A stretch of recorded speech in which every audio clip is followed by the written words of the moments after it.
पुरी जिला ब्रह्मगिरी एवं पुरी सदर चाषीकूल पक्षर जिलापाल दाबीपत्र रविधान फसल मंडी न उठा नहीं जिलापाल कार्यालय निकट में प्रतिवाद करने धारणा देते एवं जिलापाल दाबीपत्र देते पंजीकरण अनुसार चाषी मान टार्गेट निर्धारण होता एवं चाषी को टोकन प्रदान कर सेवा समवाय समिति गुड़िक चाषी मान सहित खेल खेलिले पंजीकृत चाषी माने सरकारी व्यवस्था रे बिक्री करिबारु वंचित होइथिबारु मध्य सरकार चाषी धान किणी नांती।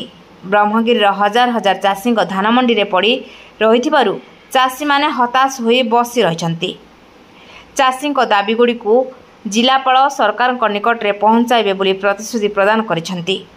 समस्यार समाधान नहेले आंदोलन को जोरदार कराजिबो बोली ब्रह्मगिरीर पूर्वतन विधायक संजय दास वर्मा चेतावनी दैछंती। पुरीरू डॉक्टर मनोज कुमार बलियार सिंह रिपोर्ट प्रयाग खबर।